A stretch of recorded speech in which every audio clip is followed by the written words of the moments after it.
Hello everybody, this is our lecture 5 of class 8 chapter number 2, that is microorganisms friend and foe.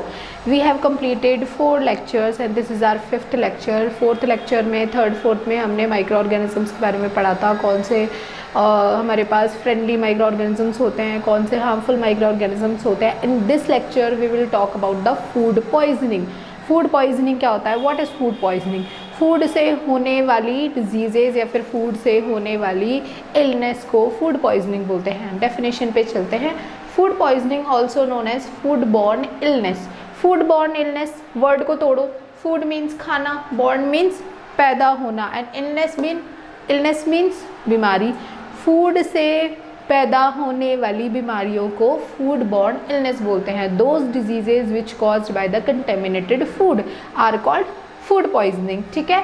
Food poisoning is an illness cause by consumed food. Food poisoning एक वो बीमारी है जो क्या है, consume करते हैं. जैसे मान लो हमने कोई ऐसा फूड खा लिया जो क्या है, कंटेमिनेटेड है.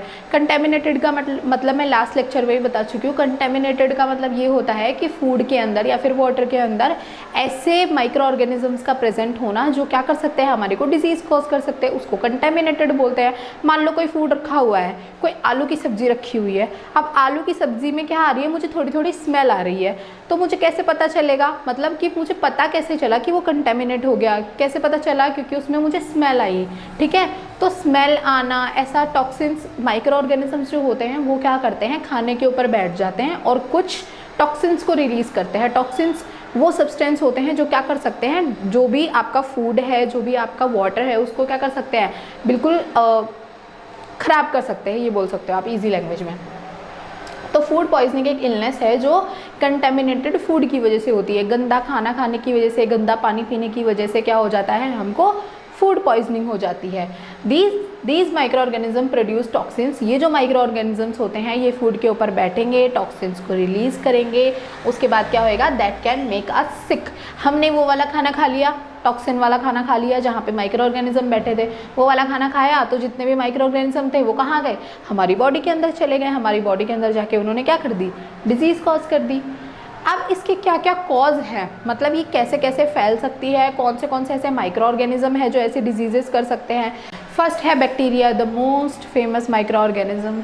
ये क्या है, इसके एग्जांपल ले लेते हैं हम, salmonella and E coli. Salmonella एक डिजीज़ कॉज करता है जिसका नाम है टाइफाइड. साल्मोनेला एक टाइप का बैक्टीरिया है जो टाइफाइड डिजीज़ कॉज करता है.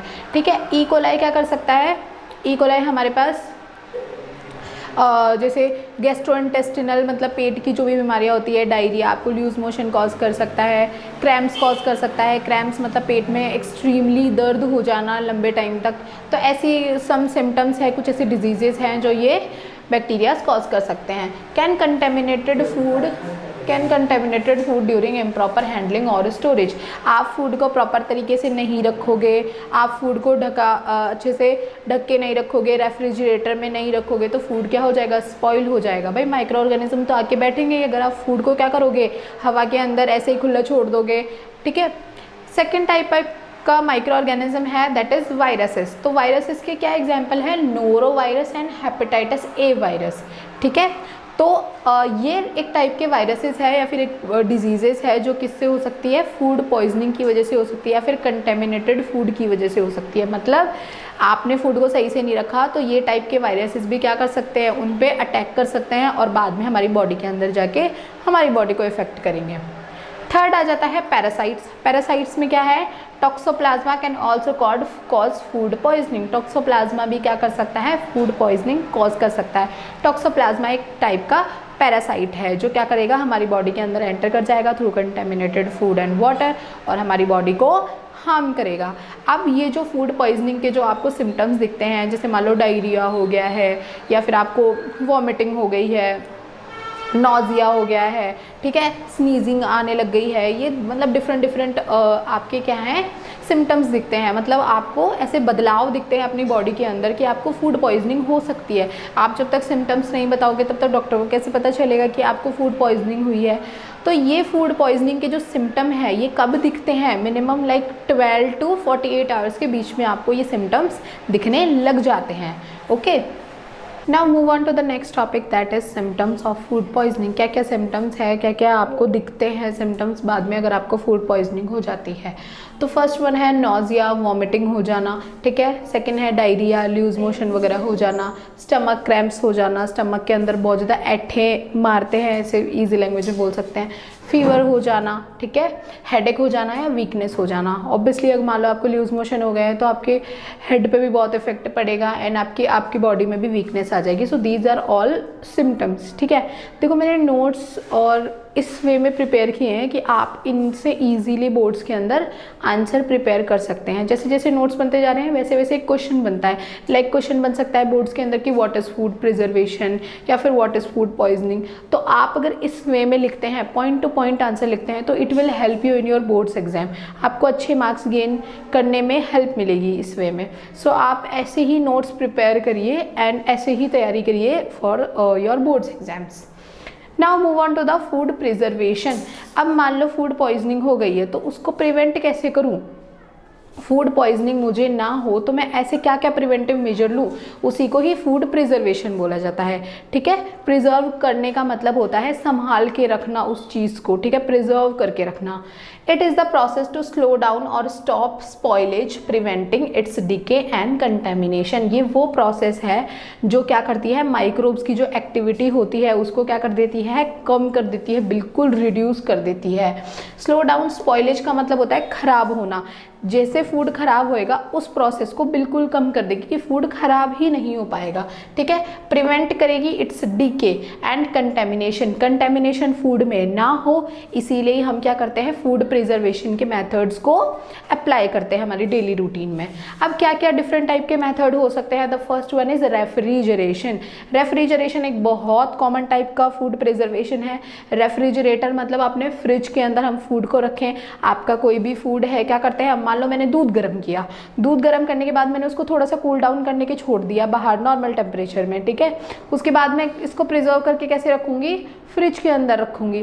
फ्रिज के अंदर माइक्रोब्स की एंट्री ज़्यादा नहीं हो पाएगी due to the very low temperature. Fridge का टेम्परेचर कैसा होता है, बहुत लो होता है। उसकी वजह से जो माइक्रोब है वो अपनी एक्टिविटी शो नहीं कर पाएगा, लाइक ग्रोथ नहीं कर पाएगा, रिप्रोडक्शन नहीं कर पाएगा एट वेरी लो टेम्परेचर, ठीक है। तो वो क्या हो जाएगा, फूड स्पॉइल होगा ही नहीं। सेकेंड आ जाता है सन ड्राइंग। सन ड्राइंग क्या है, एक बहुत ऐसा ट्रेडिशनल मेथड है जो यूज़ किया जा रहा है बहुत पहले के टाइम से, ठीक है। Removing moisture prevents microbial growth. देखो मॉइस्चर जहाँ जहाँ पे प्रेजेंट होगा वहाँ वहाँ पे फूड स्पॉइलेज की जो आप बोल सकते हो कि बहुत जल्दी फूड स्पॉइल हो सकता है, ठीक है।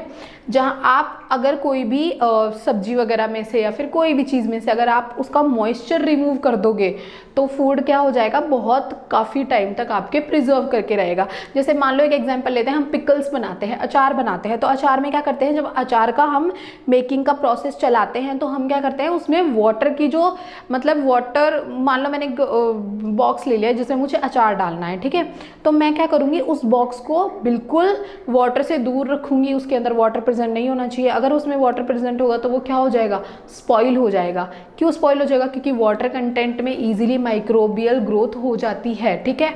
तो हम क्या करते हैं, सन ड्राई करते हैं, सन के अंदर ड्राई होने के लिए रख देते हैं चीज़ों को। जैसे एक एग्जांपल है, ग्रेन्स वगैरह को हम क्या करते हैं, सन ड्राई कर सकते हैं, फिर हम उनको क्या करते हैं, स्टोर करके रखते हैं, okay. So our third method of food preservation is adding preservatives. Food के अंदर हम क्या क्या ऐसी चीज़ें ऐड करें जिसकी वजह से हमारा फूड क्या है, पॉइजन होने से बच सके, ठीक है। तो फर्स्ट मेथड आता है कॉमन, यूजिंग कॉमन सॉल्ट। जो हम घर पे नॉर्मल टेबल सॉल्ट यूज़ करते हैं, वाइट वाला सॉल्ट, उसको हम क्या कर सकते हैं, फूड के अंदर मिक्स कर सकते हैं, जिससे फूड क्या हो सकता है, प्रिजर्व हो सकता है। तो सॉल्ट रिमूव्स मॉइस्चर। सॉल्ट क्या कर देता है, मॉइस्चर को रिमूव कर देता है। मैंने पहले भी बताया कि अगर मॉइस्चर होगा फूड के अंदर तो वो क्या हो जाएगा, इजीली माइक्रो ऑर्गेनिज्म उस पर क्या कर लेंगे, ग्रोथ करना स्टार्ट कर देंगे। तो ये क्या करता है, मीट एंड फिशेज में सॉल्ट का हम लोग यूज़ कर सकते हैं टू प्रिजर्व, ठीक है, लंबे टाइम तक हम उसको प्रिजर्व करके रख सकते हैं। फिर सेकंड आता है यूजिंग शुगर। शुगर का भी यूज़ किया जाता है। High sugar concentration bind water. जैसे हम जितना ज़्यादा शुगर डालेंगे वो क्या करेगा, वाटर के साथ बाइंड कर जाएगा and reducing microbial growth.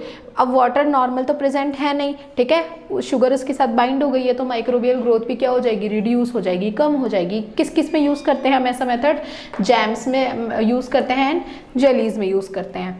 Now fourth is pasteurisation. Pasteurisation एक बहुत फेमस फूड प्रिजर्वेटिव मेथड है। It is a heat treatment process named after Louis Pasteur, ठीक है, लुइस पास्चर के नेम से इसको नेम दिया गया है पास्चराइजेशन, ठीक है। ये क्या है, हीट ट्रीटमेंट प्रोसेस है। हीट ट्रीटमेंट प्रोसेस का मतलब होता है इसके अंदर मैं फूड को या फिर बेवरेजेस को क्या कर रही हूँ, हीट अप कर रही हूँ, गर्म कर रही हूँ, ठीक है।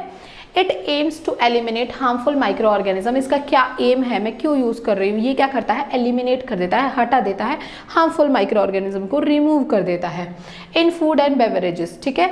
इसका बेस्ट एग्जाम्पल है मिल्क। मिल्क को मैं क्या करूँगी, 70 डिग्री सेल्सियस पे for about half a minute या फिर 30 सेकेंड्स के लिए मैं क्या कर दूँगी, बॉयल करूँगी या फिर हीट अप करूँगी, ठीक है। आफ्टर हीट अप में सडनली उसको क्या कर दूँगी, कूल डाउन कर दूँगी, उसको बिल्कुल ठंडा कर दूँगी। तो ऐसे टेम्परेचर पे 70 डिग्री सेल्सियस के टेम्परेचर पे जो माइक्रोब्स प्रेजेंट होते हैं हमारे मिल्क के अंदर, वो क्या नहीं कर पाते, सर्वाइव नहीं कर पाते, ग्रोथ शो नहीं कर पाते, डेड हो जाते हैं ऑलमोस्ट। इसीलिए मैं क्या करती हूँ, इस डिग्री सेल्सियस के टेम्परेचर पे उसको हीट अप करती हूँ। लास्ट मेथड है fifth, that is sterilisation. Sterilisation method क्या है, radiations are use to destroy micro organisms, ठीक है। रेडिएशंस मतलब आयोनाइजिंग रेडिएशंस को मैं यूज़ करूँगी, किस लिए, जितने भी माइक्रो ऑर्गेनिज्म है वो क्या हो सके, डिस्ट्रॉय हो सके, मर सकें। किस लिए यूज़ किया जाता है, ये हम स्पाइसेस वगैरह में इनका यूज़ करते हैं। तो जितने भी देखो मैंने आपको फूड प्रिजर्वेशन में या फिर जितने भी टॉपिक्स हमने प्रीवियस पढ़ चुके हैं, तो इनमें सब में मैंने आपको हर चीज़ में एग्जाम्पल मेंशन किए हैं मोस्ट ऑफ द थिंग्स के अंदर। तो आप लोगों को एग्जाम्पल्स, जब आप बोर्ड्स के अंदर एग्जाम में आंसर राइट करते हैं तो आप लोगों को एग्जाम्पल्स मैंशन करना बहुत ज़रूरी है, बिकॉज वो हाईलाइट होता है।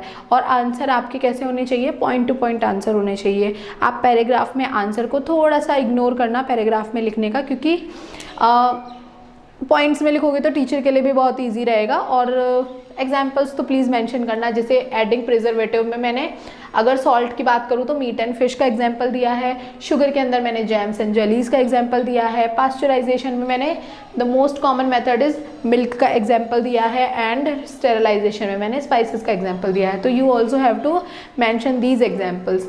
Now our topic that is food poisoning and food preservation is completed. We have completed our 5th lecture.